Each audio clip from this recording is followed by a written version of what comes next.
Daniel Ricciardo, avec son sourire légendaire, bien sûr, Daniel Ricciardo.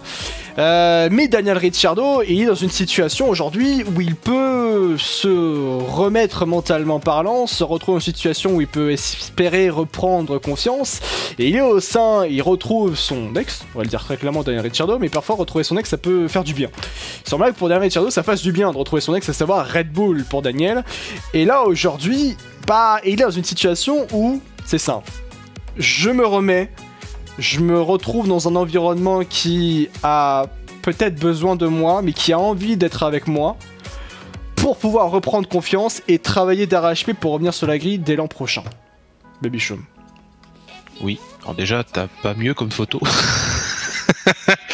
Moi, je trouve qu'il me fait peur, moi, Daniel, sur cette photo, tu vois. Voilà, allez, voilà. Ah, c'est Daniel. Ouais, mieux, voilà, tu vois. Là, tu le mets déjà un peu plus en valeur, c'est bon. Après, le cas Daniel, écoute, il avait besoin de ce break. Oui. Comme il l'a dit, clairement, il était usé, il en pouvait plus, ça se voyait de toute façon dans sa façon de piloter, dans ses résultats. Voilà, il fallait vraiment qu'il ait un break. Au final, bon, bah là, ça le dérange pas trop, ça lui fait plaisir de stopper. Au final, 6 mois, c'était bon, parce qu'il a déjà envie de revenir. Ouais. Donc, il va dire, voilà, on va dire que les opérations sponsor et tout, bah, pour Red Bull, c'est un bonheur de l'avoir. Lui, il est très content de les faire, mais au final, il se dit que sa place, c'est sur une grille de F1. Et par contre, en top team, comme il l'espérait, c'est bloqué. Donc ça veut dire que son discours, va falloir qu'il le corrige un petit peu et de se dire qu'il soit prêt à jouer le midfield et limite 11e, 12e place avec une AlphaTauri pour pouvoir revenir en F1. Faut qu'il soit prêt à accepter ce genre de deal et oublier sans se sortir de la tête que les top teams c'est pas pour tout de suite ou ce sera peut-être plus jamais pour lui, quoi, et qu'il est obligé de faire des concessions dans tous les cas pour revenir. Maintenant, c'est à la place de qui?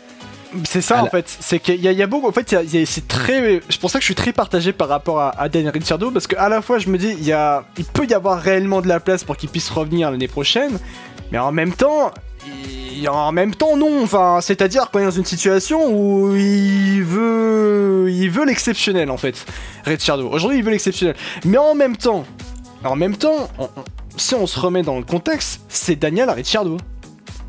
C'est Daniel Ricciardo, en fait. Ça peut arriver dans le sport de haut niveau que vous tombiez au mauvais endroit au pire des moments. Il y en a eu d'ailleurs par le passé des pilotes rookies qui avaient un talent exceptionnel puis qui sont tombés au pire endroit, au pire moment. Je vous dis l'exemple de Rocky parce que vous savez très bien là où je veux en venir. C'est un certain champion du monde de Formule 1, à savoir Stoffel Van Dorn. Van Dorn, personne n'aurait imaginé que ça se passe comme ça, son passage en Formule 1. Et il avait même dit d'ailleurs à certains moments que ça l'avait dégoûté. Et que ça peut se comprendre. Là aujourd'hui, Daniel Ricciardo, faut quand même se rendre compte de qui il est. Et de ce qu'il a pu accomplir dans sa carrière. Il a plus de 33 ans, je crois, Daniel Ricciardo, le chat, Baby Shroom, je crois que c'est ça. Plus de 33 ans à peu près, Daniel Ricciardo. Je pense que c'est bon, il a assez prouvé dans sa carrière et de ce qui s'est passé. Et ce qui s'est passé du côté de chez McLaren, c'est être tombé au mauvais endroit, au mauvais moment. Ça a été une collaboration qui a été absolument catastrophique dans la finalité, parce que ce sont deux parties qui ne se sont absolument pas entendues. Je resterai personnellement convaincu que je mettrais plus la faute sur McLaren par rapport au problème de la collaboration que sur les épaules de Ricciardo. Après, c'est mon avis que par rapport à ça, bien sûr. Mais voilà, c'est que il est tombé dans une mauvaise collaboration, mais en même temps, en fait, c'est surtout ça, Baby Shroom, pendant que je vais faire monter quelqu'un en vocal, c'est que c'est surtout le fait que j'ai du mal à imaginer que Abu Dhabi 2022 et sera la dernière course de Daniel Ricciardo en Formule 1. Mais il y a des carrières qui se finissent dans la lumière et d'autres dans l'ombre. Et c'est comme ça. Après, là où je peux te contredire un petit peu, c'est pas parce que t'as une carrière qu'on va forcément te promouvoir dans un top team obligatoirement parce que t'as eu une carrière derrière. Avant, la situation de Ricciardo aujourd'hui, l'image qu'on va laisser, parce que forcément, la F1 c'est ça, c'est du court-termiste. L'image que Ricciardo va laisser, c'est un mec dévasté chez McLaren qui n'a plus le niveau. Voilà la dernière image qu'on a de Daniel Ricciardo. Donc en fait, ce qu'il doit faire aujourd'hui, c'est surtout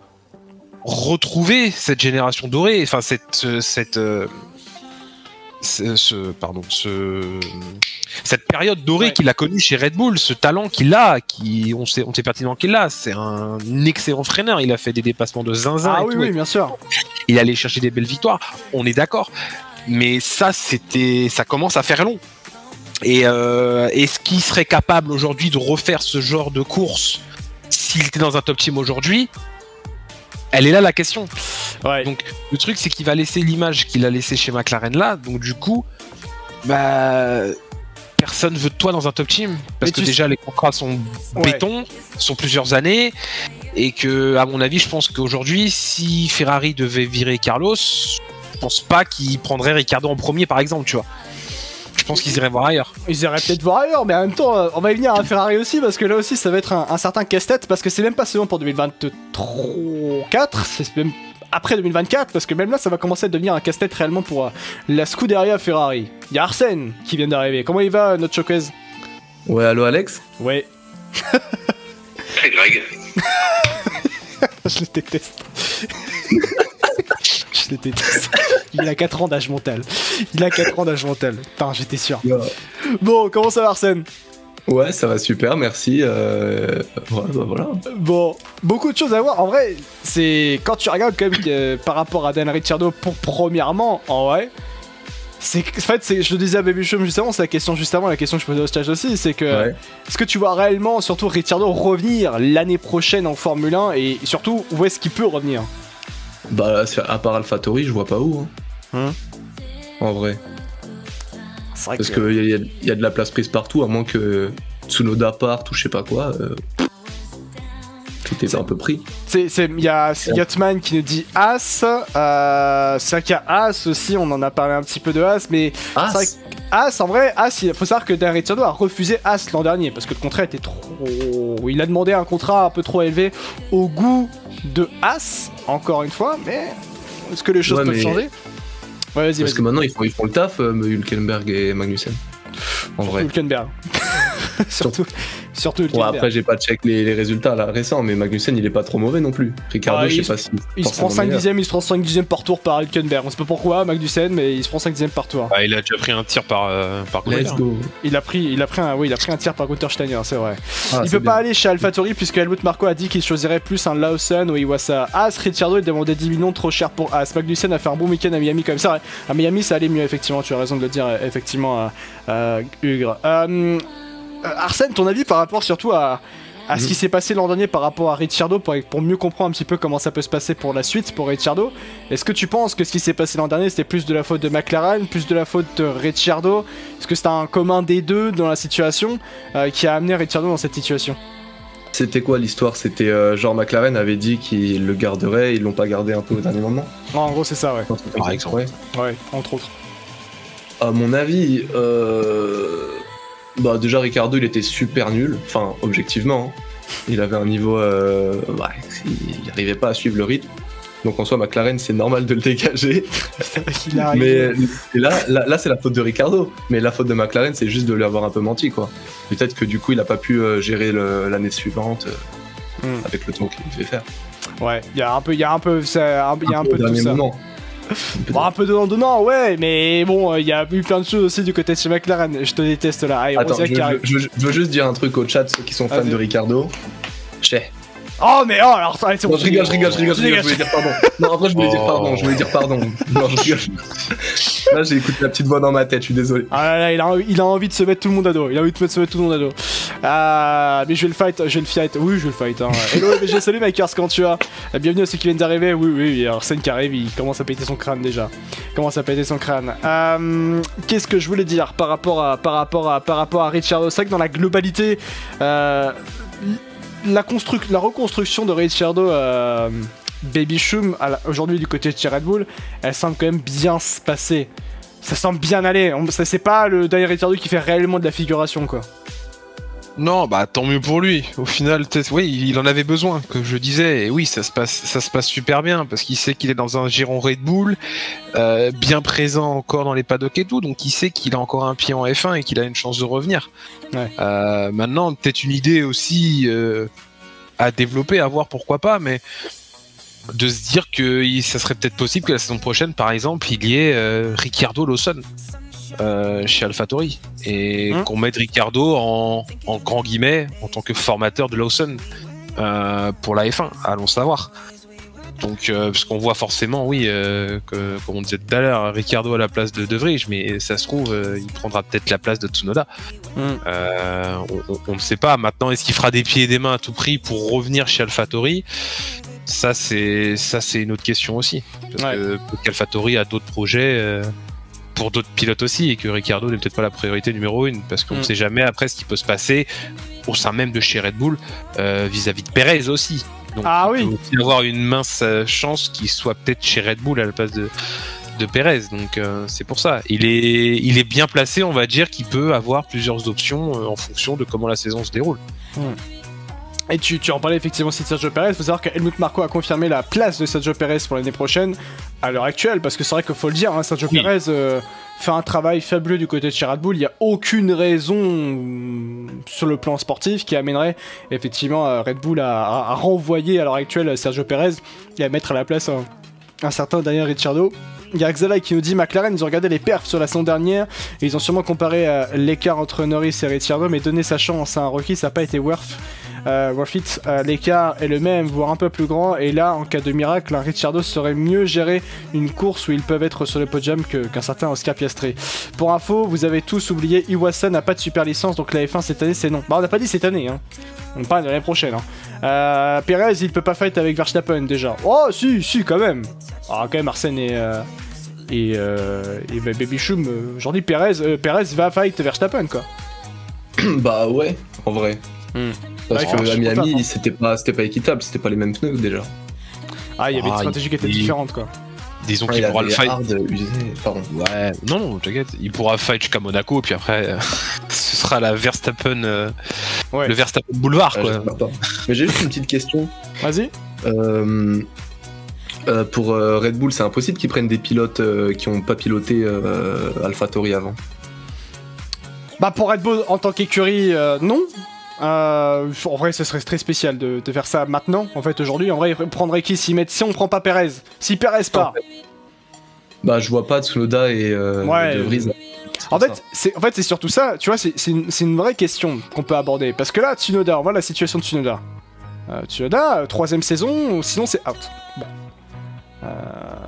Et tu remplacerais Tsunoda par qui? Et si De Vries ne fonctionne pas? Ça, c'était la question. De Vries qui se prend un jaune déjà après 5 Grands Prix. Si ça continue comme ça, t'as 2 pilotes qui sont out hein, du côté de chez AlphaTauri. Hein. Est-ce que Ricciardo se dirait oh, est-ce que je veux réellement aller du côté de chez AlphaTauri? Tu en parlais, Baby Chum, tu vois? Ouais, mais après, s'il sent vraiment que Red Bull est prêt à garder Perez une année de plus, et que la volonté de Ricciardo, c'est à tout prix d'être présent en 2024 sur une grille, sa seule opportunité réelle à l'heure actuelle dans la situation dans laquelle il se trouve, c'est AlphaTauri en fait. Ouais. Donc il sera, en tout cas selon ses dires, prêt à prendre ce pari de retourner chez AlphaTauri tout simplement, et de reprendre, de changer un petit peu son discours et de se dire bah ok, ouais voilà, je n'aspire plus à être présent pour les victoires, je suis juste là en tant que formateur de jeunes. Parce qu'il y en a plein qui poussent, qui sont pas encore prêts, mais il y en a plein qui poussent et qui vont continuer de pousser. Donc, faut attendre de voir ce que peut donner, par exemple, je ne sais pas, un Denis Sauger cette saison. C'est vrai. On peut attendre de voir aussi, dans les 1 an ou 2 à venir, ce que peut donner Isaac Hadjar. Tu vois, ce genre de choses. Ils en ont des pilotes, mais qui sont pas encore prêts, qui sont pas encore polis et encore suffisamment aptes pour la F1. Donc, en attendant, tu peux très bien placer un Ricciardo ici, et lui, au moins, il aura peut-être une saison ou 2. Ces 2 dernières saisons en F1, alors oui, il partira pas par la grande porte, mais si telle est sa volonté de revenir sur une grille de départ, bah AlphaTauri c'est la meilleure solution.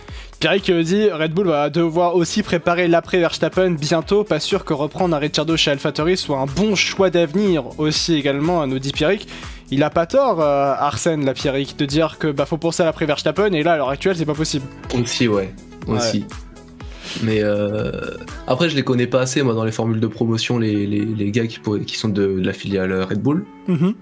pour ça, à part. En fait, il y a qui là qui peut remplacer? Il y a Isaac Adjar, mais je trouve personnellement qu'il fait pas un excellent début de saison, ou du moins un début de saison qui n'est pas assez bien pour pouvoir prétendre à une place en Formule 1 à l'issue de cette saison. T'as Denis Sauger qui est là, qui était champion F3.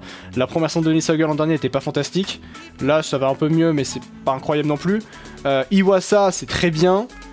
Lawson, il est en Super Formula au Japon.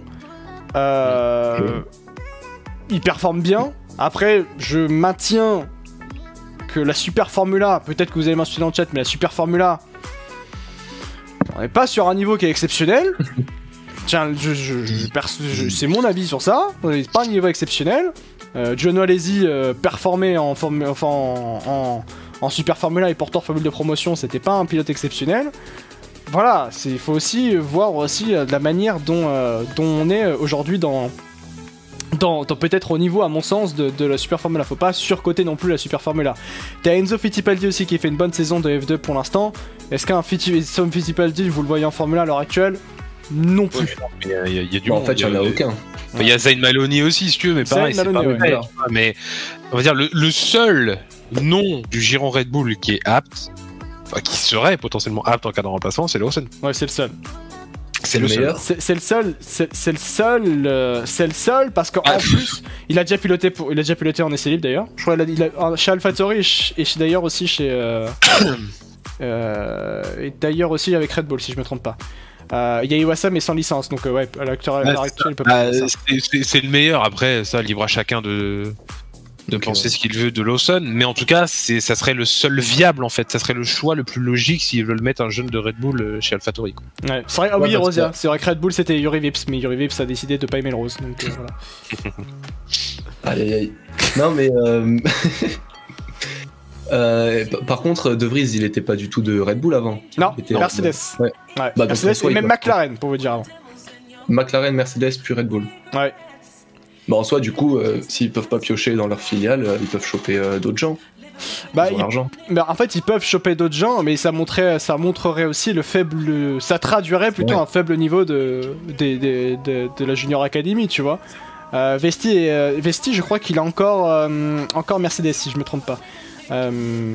Mais c'est vrai que là, dans la globalité, si par exemple Red Bull est amené à remettre Daniel Ricciardo du Attends, je suis occupé, j'arrive. Mais qu'est-ce qu'il fait lui? Mais ça va pas ou quoi? Mais mute-toi. Mais il est insupportable ce garçon. Magnifique. Insupportable. Vraiment. Putain, il s'est fait daronnette, ça me tue. Après, il s'est fait daronnette. Non, là, il s'est fait daronnette. Je déteste. Magnifique. Allez. Non, mais ce que je veux dire par là, c'est que ça veut dire, en gros, que si par exemple Red Bull amenait Daniel Ricciardo à revenir du côté de chez AlphaTauri, donc anciennement Toro Rosso, ça traduirait surtout d'un manque cruel de talent, en fait, pour justement Red Bull dans la globalité. C'est ça en fait la problématique, Baby Show. Et ça veut dire qu'on reviendrait à la même situation que l'an dernier. Et même il y a même 2 ans, du coup, en prenant un Perez du côté de chez Red Bull, mais également en allant chercher un Nick De Vries ou même un Colton Herta au début du côté de chez AlphaTauri. En fait là on est dans une situation où c'est vraiment un tournant aujourd'hui pour Red Bull. L'après Verstappen, faut commencer peut-être à le penser. Et aujourd'hui, quand tu regardes ce qui se passe du côté de la filière Red Bull, bah y a pas assez peut-être de talent à l'heure actuelle. Je mets ça entre trop guillemets en deux. Non, mais bien sûr. Bah en fait, il y a du talent, mais il est pas prêt le talent. Et on est dans cette période où quand je l'avais vite fait énoncer lorsqu'on parlait justement de Nick De Vries, mais de la période Brandon Hartley où on prend Brandon Hartley sorti de l'endurance et au final on le vire pour reprendre Kvyat derrière. Ça montrait que même là, à cette période-là, il y avait absolument personne de prêt derrière. Et en fait, c'est bien. Le giron Red Bull est top parce qu'il peut te propulser des carrières, pas forcément en F1, mais ailleurs dans le monde du sport auto. Donc c'est pour ça qu'on voit énormément de jeunes pilotes sous le giron Red Bull. Il y en a 5, 6, je crois, cette saison en F2, ce qui est énorme. Ce qui est vraiment énorme. Mais après, voilà, il y en a pas forcément de près, et elle est là la problématique, c'est que si tu as 2 écuries en F1 et que tu as autant de pilotes en F2 et même ailleurs sous ton giron et qu'il n'y en a aucun qui est prêt, ça pose problème. Et ça renvoie encore en écho justement à la gestion et à la situation de cette écurie AlphaTauri, où tu te poses la question de savoir si t'es encore viable finalement, parce qu'on a des périodes où c'est bouché tellement il y a d'opportunités, il y a des périodes c'est le désert total parce qu'il y a absolument personne qui est capable de frapper à la porte de la F1. Donc c'est problématique, on n'arrive jamais à avoir ce flux continu de jeunes talents, quoi. Ouais, Poukimi que dit Red Bull avait cherché à avoir Norris. Oui, Red Bull avait essayé à chercher à avoir Norris à un certain moment, McLaren avait refusé. Albon est plus chez Red Bull, non, Albon est plus chez Red Bull. Le retour de Kvyat, oh non. Kvyat il est en endurance maintenant, il est très heureux. Ricciardo a accepté un contrat chez As comme le souhaite. Comme le souhaitait un certain Günther Steiner plutôt que d'aller du côté de chez AlphaTauri. Peut-être. Je vais faire monter en vocal, tiens, je vais aller chercher Katraik, tiens, Katraik qui est là, je crois que c'est la première fois qu'il va monter en vocal, Katraik. Est-ce que tu nous entends, Katraik? Kastraik, pardon. Bonsoir à tous. Bonsoir, comment ça va? Eh ben ça va bien et toi? Parfait. Écoute, première fois en vocal, si je me trompe pas. Exactement, c'est la première. La première, bah bienvenue à toi, et du coup, Ricciardo. Bon. La situation de Ricciardo, qu'est-ce que tu en penses? Est-ce qu'il reviendra l'année prochaine? Pour moi, je pense qu'il ne va pas revenir. Pour moi, je vois pas en fait l'intérêt de Red Bull de faire revenir Ricciardo, notamment au sein d'AlphaTauri. Ouais. En fait, je vois pas ce qu'ils ont à y gagner. Je pense que pour eux, il est très bien en tant que troisième pilote. Là, pour faire des TikTok, c'est cool. Et pas plus que ça, en fait. Et je pense qu'ils sont plus dans une dynamique chez AlphaTauri de bien sûr tester des jeunes. Alors oui, c'est compliqué, je pense, vu de l'académie, des pilotes qui sont disponibles. Ouais. Mais notamment, par exemple, je ne les vois pas se séparer de Tsunoda, par exemple. Alors, c'est un vrai débat en fait. Je pense que le débat AlphaTauri Red Bull, on va le coller en fait, finalement, Baby Show. Parce qu'en vrai, c'est la même. C'est quasi. En fait, on est dans une situation. C'est très compliqué. Parce que ce qui est intéressant quand même dans cette situation-là par rapport à Yuki Tsunoda et AlphaTauri dans la globalité, il ne faut pas oublier la situation de l'écurie. Oui. Financière et même dans la globalité, c'est-à-dire qu'il faut, pour ceux qui ne savent pas, l'écurie AlphaTauri, ou qui n'en ont peut-être pas conscience, mais AlphaTauri, aujourd'hui, on ne sait pas quel en sera l'avenir dès l'année prochaine. Si elle va être vendue, si elle sera restructurée avec un déplacement de l'écurie de l'Italie vers l'Angleterre, avec le niveau aussi de performance de la voiture qui est pas bon du tout, il faut se le dire aussi clairement. Tsunoda, comme tu l'as très bien dit, Kastraik, c'est-à-dire que Tsunoda fait un travail qui est très bon depuis le début de la saison. D'ailleurs, je crois que c'est la première fois réellement que j'entends Helmut Marko dire du bien de Yuki Tsunoda. Il était temps au bout de la 3ème saison. Ah bah ça m'irait. Oui, ça c'est mérité. Après, c'est mérité, vous me direz, c'est mérité. Mais aujourd'hui, Tsunoda, par exemple, il est aussi face à son destin, entre guillemets. Parce que Tsunoda, 3ème saison en Formule 1, Frenstost l'avait dit juste avant. Frenstost t'avait dit au début, c'est simple, moi un pilote c'est 3 ans en Formule 1, puis après s'il est pas bon, il sort de l'écurie. Là c'est sa 3ème saison à Yuki Tsunoda, enfin il fait des choses bien, mais est-ce que ce sera assez pour pouvoir rester en Formule 1, Baby Shun? À voir s'il arrive à avoir au moins ce rythme sur la saison complète. Ouais. Faudrait pas qu'il retombe dans ses travers, parce que déjà quand il avait re-signé pour une 2ème saison, lui-même était ultra surpris d'être encore présent, c'est-à-dire qu'il s'attendait déjà à être jeté dès la première saison. Ouais. 2ème saison, forcément compliqué avec encore une fois le face-à-face avec Gasly évidemment. Et là on arrive dans une saison où on l'a prolongé par défaut, où on attendait absolument rien de lui, que ce soit nous en tant que spectateurs et même au sein de l'écurie, et au final c'est lui qui ramène les 2 points de l'écurie, qui fait des P11, qui est performant avec le matériel qu'il a, donc c'est une bonne surprise. Maintenant, est-ce qu'il se révèle un peu trop tard? Ça c'est la question qu'on est en droit de se poser, mais clairement il peut jouer son avenir, ou en tout cas l'année prochaine, dès cette année, avec les performances qu'il va faire, parce que ça pourrait faciliter la vie aussi d'AlphaTauri de le garder une année de plus s'il n'y a pas de débouché derrière. Mais tu sais que en fait moi j'en suis même quasi à penser que Tsunoda va encore une fois être prolongé par défaut, hein. En tout cas, la situation aujourd'hui, c'est ça qui peut se faire, oui. C'est une prolongation par défaut. Ouais, je pense aussi ça. Ouais, s'il garde le rythme toute la saison, il sera là en 2024. Il faut aussi penser aussi une chose, c'est qu'il y en a beaucoup qui disent, par exemple, je fais la référence à Ferrari, beaucoup qui disent, oui, Carlos Sainz doit partir de chez Ferrari. Oui, mais tu veux remplacer par qui? c'est pareil un peu pour Tsunoda avec AlphaTauri. Et si tu remplaces Yuki Tsunoda aujourd'hui, qui a l'expérience d'AlphaTauri, qui comprend un peu comment ça se passe du côté de chez AlphaTauri, même si c'est un pilote qui peut être assez atypique sur certains égards, à certains égards plutôt. Bah après, tu veux remplacer Yuki Tsunoda, il n'y a pas trop grand monde derrière. Ton avis, tiens, justement d'ailleurs, Castrek, par rapport à la filière Red Bull dans la globalité, est-ce qu'il y a vraiment un puits de talent on est vraiment dans une crise de talent plutôt du côté de chez Red Bull. Une crise de talent.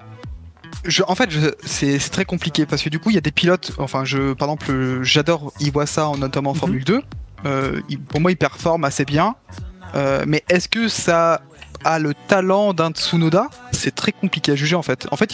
Pour juger il faut les voir en Formule 1, c'est ça qui est assez compliqué. Ouais. Mais pour leur donner leur fin. Du coup, est-ce qu'un Iwasa sur une saison, il va performer comme un Yuki Tsunoda sur sa 3ème saison? Je suis pas sûr du tout. En fait. Ouais, c'est vrai, hein, c'est vrai aussi. Il faut qu'il aille chez le coiffeur Yuki Tsunoda, c'est pas possible. Après, c'est pas le débat, hein, Eurosé. Chez Ferrari, il y a beaucoup de rumeurs concernant le départ de Charles Leclerc aussi. C'est fondé ou pas finalement? On pourra peut-être en parler après. Non, ils ont plein de talents, c'est juste qu'ils n'ont pas encore leur prochain top pilote comme Vettel, Max Verstappen aussi par exemple. Il a peut-être pas la mentalité Red Bull et surtout il est peu médiatisé chez AlphaTauri. Peut-être qu'on aurait du mal à voir Yuki Tsunoda chez Red Bull si on avait toutes les infos sur Yuki. Peut-être aussi Casimir. Après, il a pas tort, faut les tester, bien sûr, mais il y a aussi un truc aussi, Baby Choum, c'est que si on garde Yuki Tsunoda, en fait, Yuki Tsunoda, il y a un certain plafond de verre, il restera toute sa vie du côté de chez AlphaTauri en vrai. Bah, de toute façon, au vu de son passage en F1, qu'est-ce que tu veux qu'il espère de plus en fait? C'est aussi ça le truc. Ça peut être une win-win en 2024 de se dire bon bah écoute Yuki on te garde et puis bah lui s'il est content ça lui fait une saison de plus et ça fait un problème de moins à AlphaTauri d'aller chercher ailleurs. Ouais. Mais à l'heure actuelle, je pense que ici personne voit Yuki Tsunoda, en tout cas à l'heure actuelle chez Red Bull. Et même autre part qu'AlphaTauri aussi surtout. Hein. Ouais voilà, ça, en fait ça semble inconcevable de le voir être promu quoi donc pour moi cette saison oui elle est plus que capitale pour lui. Mais c'est pour ça, après, si on apprend en cours de saison que Tsunoda part, pour moi, des infos qu'on a et des rumeurs et tout ça qui circulent, c'est pour un retour de Ricciardo, tu vois, derrière. Ouais. En cas de départ de Tsunoda. Sinon, si Tsunoda reste, c'est parce qu'il n'y a personne de prêt et que limite, on garderait le même line-up, quoi. Ouais, c'est un risque, bien sûr. Renouveler ces deux paires de pilotes, c'est pas toutes les écuries qui le font chaque année. Déjà, si tu cherches déjà un remplaçant à Nick De Vries, ça t'enlève. Garder Yuki Tsunoda, alors oui, c'est un choix par défaut, mais ça t'enlève une épine du pied pour une saison, quoi. Bien sûr. Ouais. Et ça repoussait le problème. Le problème, c'est surtout penser aussi à l'avenir de Red Bull dans la globalité, avec l'après Max Verstappen qui peut vite arriver à en croire certaines déclarations de Max Verstappen par rapport à l'état de la Formule 1 qui ne lui déplaît.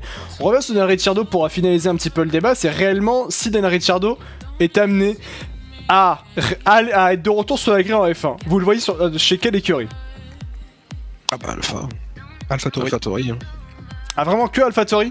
Y a pas de... Vous voyez peut-être l'exploration d'une autre écurie Après, il pourrait peut-être y avoir un coup de dernière minute avec Gunther qui vire Mamac parce qu'il en a plein le cul comme il aime le faire et puis il le prend. Ouais. Et là, dans ce cas-là, Ricciardo il divise par 10 son salaire, tu vois. Il reste la possibilité Alfa Romeo si un Valtteri Bottas pourrait... Mais c'est compliqué parce que t'as du Théo Pourchaire derrière, mais même si tout le monde n'est pas fan de Théo Pourchaire, ça reste quand même une possibilité pour moi si Bottas sort de la F1. Ouais, ça aussi effectivement. AlphaTauri au As, mais rien de plus. Ricciardo avait refusé As parce que trop mauvais. Pourquoi il irait chez AlphaTauri? Oui, c'est vrai aussi. Mais après, il faut aussi se rappeler dans la situation dans laquelle était Daniel Ricciardo l'an dernier. Daniel Ricciardo, l'an dernier, il sortait d'un burn-out mental. Il l'avait dit très clairement. Il avait cette envie de Ricciardo de quitter la Formule 1 totalement, donc de ne pas signer chez As, même si le contrat aurait été d'une certaine manière assez élevé. Mais d'une certaine manière, il faut pas oublier que Ricciardo ne voulait pas rester en Formule 1 l'an dernier. Aujourd'hui, il est du côté de chez Red Bull pour se reconstruire, et la reconstruction se passe plutôt bien. Et le burn-out, qui a eu lieu l'an dernier, du moins il était proche du burn-out de Ricciardo l'an dernier. Bah, il essaye justement de se remettre cette année. Et ça marche et ça fonctionne. Il a cette envie de revenir en Formule 1, mais pas de revenir n'importe où. La seule ouverture maintenant pour le Ricciardo l'an prochain, viable et qui semblerait être une ouverture pour pouvoir être au moins sur la grille, bah, le minimum c'est AlphaTauri. Mais est-ce que ce serait même pas d'ailleurs le maximum possible pour Daniel Ricciardo? Là c'est une toute autre question. Maintenant il y a aussi Haas, est-ce que Haas reviendrait voir Daniel Ricciardo? Ça aussi c'est une toute autre question aussi. Mais maintenant, est-ce que Daniel Ricciardo a réellement envie de retourner dans une écurie du bas de tableau? Ce qu'il a dit qu'il ne voulait absolument pas. Il peut y avoir des changements de discours en Formule 1, c'est vrai, c'est possible. Maintenant, est-ce qu'il le fera? S'il veut réellement être sur la grille de Formule 1 l'année prochaine, Ricciardo, bah peut-être qu'il va falloir changer de discours absolument pour lui et pouvoir se dire finalement peut-être que je suis obligé de revenir dans une écurie de bas de tableau pour pouvoir retrouver une place sur la grille de F1. On verra. En tout cas, Ferrari lui irait bien. Oh oui, oh oui. Alors moi je signe ici. Alors bas de tableau, c'est de moins en moins vrai avec Haas. Ouais, mais ça joue pas les points régulièrement non plus, ça galère encore à aller choper, tu vois, quelques points importants. C'est pas régulier en fait, c'est ça le truc. Oui. Sa première déclaration, c'était pour jouer la victoire. Quand il quitte la Formule 1, il voulait jouer la victoire avec nouvelle écurie. Et je pense qu'il s'était peut-être surestimé complètement. Et que là il est revenu à la réalité sur les premiers Grands Prix quoi. Ouais. D'ailleurs, Daniel Ricciardo qui avait sorti ces déclarations là, je veux revenir sur la grille de départ l'année prochaine, j'ai le sentiment qu'il me reste encore des choses à accomplir, je reste dans la boucle et tout ce qui s'ensuit, c'est ce qu'il a dit effectivement Daniel Ricciardo. Qu'est-ce que ça veut dire réellement de... J'ai envie de dire, j'ai le sentiment qu'il me reste des choses à accomplir. Parce que ça, cette déclaration, il faut quand même se souvenir que c'est une déclaration qui date d'il y a quelques jours seulement, ça date du 12 mai 12 mai, j'ai le sentiment qu'il reste des choses à accomplir. S'il veut réellement garder des choses à accomplir de Ricciardo, c'est pas en étant chez AlphaTauri par exemple, Castrike. Oui, notamment. Après, des choses à accomplir, est-ce qu'il parle plus d'être un mentor? Ça peut être le cas. Ouais. Un mentor d'un jeune. Bah oui. Mais on va dire, je sais pas, j'ai un peu de mal avec ces déclarations. J'ai l'impression que c'est surtout une déclaration pour pouvoir rester dans le giron de la Formule 1 médiatiquement parlant, parce qu'on sait tous que quand tu t'éloignes au moins une saison, tu es vite oublié. Et il y a que très peu de pilotes qui font quand même le retour après une ou deux saisons hors F1.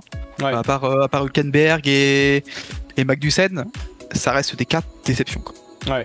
C'est ça, et puis tu fais le bilan global de la grille, tu vas aller où? Enfin, s'il veut revenir de l'année prochaine, tu vas aller où? Ouais. Déjà, tu prends de Red Bull à McLaren, c'est bloqué. Tu fais comment derrière? Bah voilà, t'as pas le choix, écoute. Si tu veux revenir sur la grille, bah tu t'adaptes au marché. Et puis bah le marché, il est en seconde partie de classement, donc tu t'adaptes. Merci beaucoup Elise, merci beaucoup pour ton resub, et merci beaucoup d'être des exemples pour la communauté, tout comme l'est aussi Johan pour ton 2e mois de suite, ça fait extrêmement plaisir. Peut-être attendre 2025, bah il y a une possibilité de réattendre 2025 pour Daniel Ricciardo, mais bon, il y a ce sentiment aussi qu'il pourrait perdre aussi son niveau. Si on en reste ainsi pour Ricciardo, le fait de rester encore une fois sur le banc de touche, AlphaTauri encore moins, et jouer la victoire, tu peux pas le demander avec les 2 dernières années que t'as dans le dos. Il faut être réaliste et venir reconvaincre et rassurer sur tes capacités chez une écurie de milieu de tableau, nous dit Casimir. On parle de la rumeur des Espagnols de remplacer Ocon ou Gasly. Non mais ça c'est... ça, il y avait trop de sangria. Bougez pas. Fumé, là. Vous avez beaucoup de fumette. Les Espagnols quoi. Les Espagnols peut-être. Ricciardo à la place de Sainz.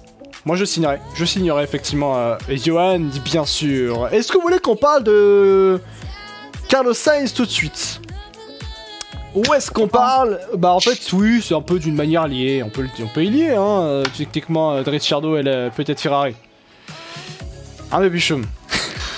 Ouais, je t'avouerais, l'un ou l'autre à l'instant T, je suis pas plus emballé que ça, tu vois. Oh, tout de suite. Bon. Bah ouais, c'est ça le truc, c'est qu'on parlait de Yuki comme choix par défaut pour AlphaTauri. Carlos c'est quand même un sacré choix par défaut pour Ferrari à l'heure actuelle aussi. Puis me parle pas du classement de cette année, parce que ça n'a aucun sens. Bah si. Bah non. Je rigole. Bah si. Mais voilà, pour du long terme, c'est sûr que Sainz n'a pas sa place. Maintenant, encore une fois, on le dit, pour Ferrari aujourd'hui, tu prends qui? Tu prends Lewis Hamilton, mais dans ce cas-là, tu mets tout sur Hamilton, et tu enlèves tout de Leclerc, et ce qui n'est clairement pas l'objectif pour la Scuderia, vu qu'on veut faire all-in sur Leclerc. Donc tu peux pas prendre quelqu'un de fort. T'es obligé de prendre un top pilote, mais qui sera capable d'aider l'écurie au moment où il le faudra. Oui, elle est très belle cette image. Je suis désolé, non, écoutez-moi bien. Non, en fait, 2 minutes. J'ai un rêve dans la vie. Et ce rêve, il est là. excusez-moi, mais la combinaison rouge de Ferrari va super bien à Daniel Ricciardo. Vraiment, ah non, mais elle est parfaite, hein. Elle est parfaite. Et je reste, encore une fois, à l'heure actuelle, malgré tout ce qui s'est passé du côté de chez McLaren, où je reste persuadé que c'est la faute de McLaren, ce qui s'est passé principalement, que la collaboration a été infructueuse entre McLaren et Daniel Ricciardo, mais je pense que Daniel Ricciardo chez Ferrari, ce serait une bonne chose si Carlos Sainz venait à partir. Et la combinaison lui va super bien, hein. Ça lui va parfaitement bien à Ricciardo. Hein. Faut rappeler d'ailleurs que Ricciardo était le choix, l'un des choix entre Sainz et Ricciardo à l'époque. Bon, Ferrari a préféré prendre Sainz et on en est dans la situation là où on en est aujourd'hui.